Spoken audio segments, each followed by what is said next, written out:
दोस्तों इस बात को बहुत ही ध्यान से सुनो और समझो। अगर तुम ऐसे इंसान बन चुके हो कि सुबह उठते ही अपने फोन पर हमला कर देते हो, 2-4 घंटे फोन चलाने के बाद भूख लगती है तो खा लेते हो, और खाना खाने के बाद तुम्हें फिर से आलस आने लगता है तो तुम सो जाते हो, और सो के जब उठते हो तो फिर से रील्स स्क्रॉल करने लग जाते हो। और अगर रील्स पर किसी अटेंशन की भूखी लड़की ने तुम्हें अपना शरीर दिखा दिया तो तुम अपने आप को रोक नहीं पाते और अपना पूरा दिन बर्बाद कर लेते हो। सुनो मेरी बात, इस वीडियो को कोई नॉर्मल सेल्फ इंप्रूवमेंट वीडियो मत समझ लेना, क्योंकि मैं सिर्फ यहाँ पर एक वीडियो बनाने नहीं आया। मैं एक 21 साल का लड़का हूँ जो इन सब चीजों से हर रोज गुजर रहा है। लेकिन सबसे अच्छी बात यह है कि मुझे इन सब प्रॉब्लम्स का सॉल्यूशन मिल गया है, इसलिए इस वीडियो को पूरा देखना, क्योंकि ये वीडियो तुम्हारी 99% प्रॉब्लम्स को सॉल्व कर देगी।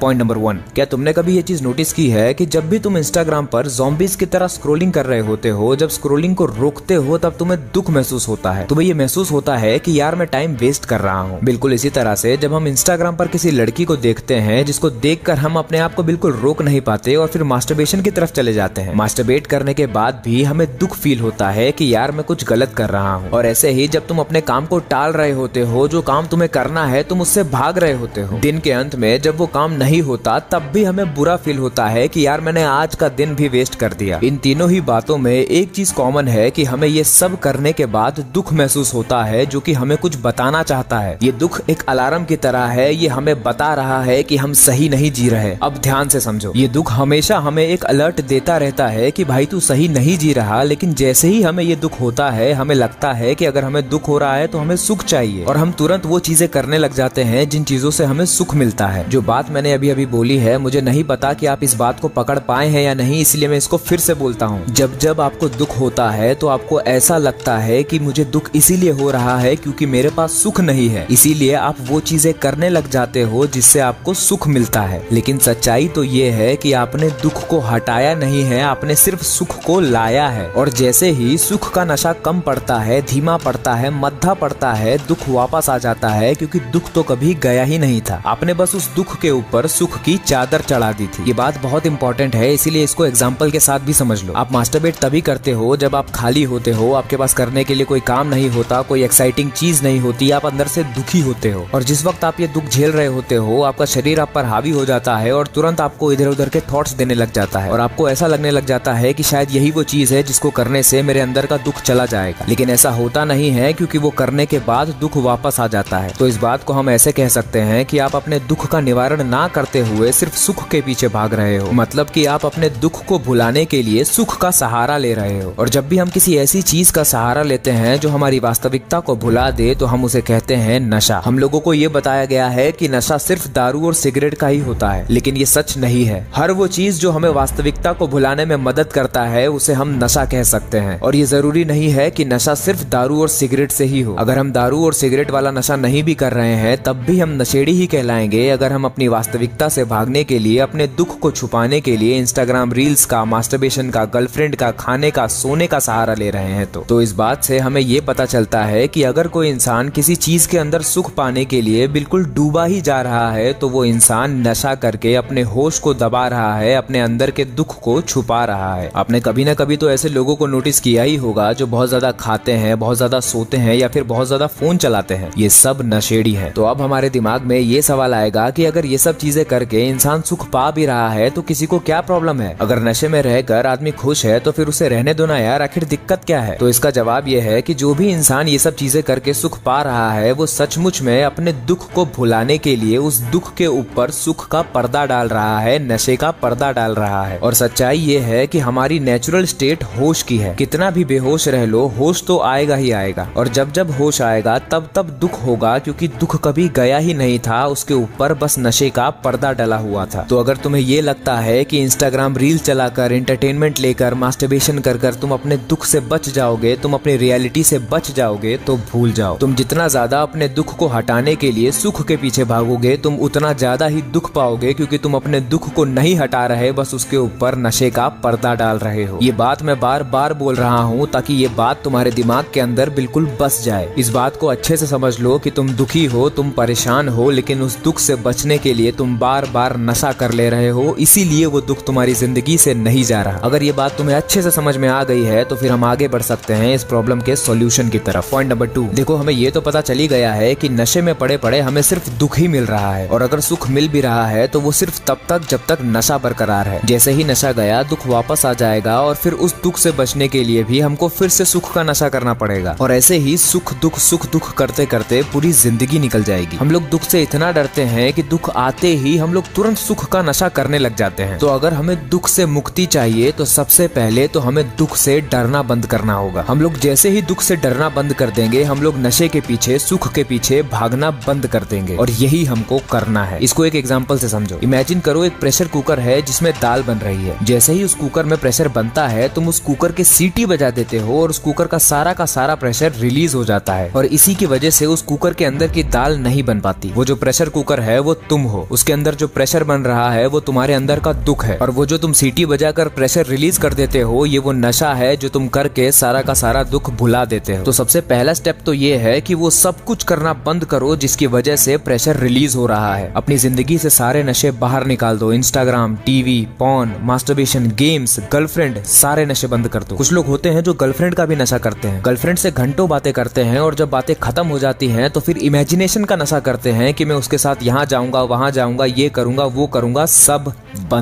बंद कर दो। और जब तुम ये सब करना बंद कर दोगे तब यहाँ से शुरू होगा असली खेल। पॉइंट नंबर 3, मुझे ना जाने कितने कॉल्स आते हैं, उसमें लड़के मुझसे ये कहते हैं कि भाई मैं कुछ कर ही नहीं सकता, इस दुनिया का कोई भी मोटिवेटर मुझे मोटिवेट नहीं कर सकता। दिन भर आलस में पड़ा रहता हूँ और रात होते होते मुझे मरने के ख्याल आने लग जाते हैं। जो भी लोग मुझसे इस तरह की बातें करते हैं या फिर जो भी लोग इस तरह की सिचुएशन में फंसे हुए हैं, उनसे मेरा यही कहना है, जिस दिन तुम लोगों के पिछवाड़े में आग लगी होगी ना, उस दिन तुम्हें किसी मोटिवेशन की जरूरत नहीं पड़ेगी। लेकिन दिक्कत यह है कि जब जब आग लगती है तुम लोग पानी में कूद जाते हो। ये जितने भी नशों के बारे में मैं इतनी देर से बात कर रहा हूँ ना, ये सब तुम्हारी आग को ठंडा कर देते हैं, और जब तुमने जो नशा किया है वो उतरता है तब दुख फिर से आता है उस आग को बढ़ाने के लिए, लेकिन तुम फिर से पानी में कूद जाते हो। अब मेरी बात ध्यान से सुनो, मैं बताता हूँ तुम्हें कि क्या होता है जब तुम तुम्हारे अंदर की आग को बुझाना बंद कर देते हो। जिस तरह से जब किसी ड्रग एडिक्ट को ड्रग्स नहीं मिलते तब वो तड़पता है ना, तुम भी बिल्कुल वैसे ही तड़पोगे, तुमको भी बिल्कुल वैसे ही बेचैनी होगी, रोना आएगा, एक एक सेकंड, एक एक घंटे जैसा लगने लग जाएगा जब तुम सारे नशे बंद कर दोगे। लेकिन याद रखना, यही तड़प थोड़ी देर बाद आग बन जाएगी, यही तड़प तुम्हारी पूरी जिंदगी बदल डालने की ताकत तुम्हें दे देगी। थोड़ी ही देर बाद तुम्हारे अंदर ताकत भरने लग जाएगी, तुम्हें ये ख्याल आने लग जाएंगे कि मैं ऐसे नहीं जी सकता, मुझे ये नहीं पता कि मुझे कहाँ जाना है, लेकिन मैं जहाँ हूँ वो जगह ठीक नहीं है, मुझे ये नहीं पता कि मुझे क्या करना है, लेकिन जो मैं कर रहा हूँ वो ठीक नहीं है, मुझे बस इन सब चीजों से बाहर निकलना है, क्योंकि यहाँ पर पड़े पड़े, यहाँ पर रहते रहते मुझे बहुत ज्यादा दुख मिल रहा है। इस बात को भी एक एग्जांपल से समझो। इमेजिन करो कि तुम एक कमरे में बंद हो जिससे तुम्हें बाहर निकलना है, लेकिन उसका रास्ता तुम्हें ढूंढना पड़ेगा, और तुम्हारे सामने एक दारू की बोतल भी रखी हुई है, और अब तुम्हारे पास दो रास्ते हैं। रास्ता नंबर 1, या तो तुम उस दारू की बोतल को पीकर बेहोश हो जाओ, थोड़ी देर में पूरे घर में आग लग जाएगी और तुम मर जाओगे। हाँ, थोड़ा दर्द होगा, लेकिन कमरे से बाहर निकलने की मेहनत नहीं करनी पड़ेगी, पड़े पड़े काम हो जाएगा। या फिर रास्ता नंबर 2, कमरे में आग लगी हुई है और तुम तुरंत उस दारू की बोतल को फोड़ देते हो ताकि तुम्हारा नशे में जाने का ऑप्शन ही खत्म हो जाए। अब तुम बेहोश नहीं हो सकते और आपकी गर्मी तुम्हें मजबूर कर देगी उस कमरे से बाहर निकलने का रास्ता खोजने के लिए। उस वक्त तुम्हारे दिमाग में सिर्फ यही चलेगा कि पड़े पड़े तड़प तड़प कर मरने से अच्छा रास्ता खोजते खोजते मर जाऊं, या तो आजादी मिलेगी या फिर ऐसी मौत जिस पर मैं गर्व कर सकूंगा। मैं मरूंगा भी तो अपनी पूरी शान के साथ कि मैंने इस कमरे से बाहर निकलने के लिए अपना पूरा जोर लगा दिया। यही एटीट्यूड तुम्हें भी रखना है। अगर तुम्हें ये एग्जाम्पल समझ आ गया है तो तुम्हारी जिंदगी में क्रांति होने से कोई नहीं रोक सकता। पॉइंट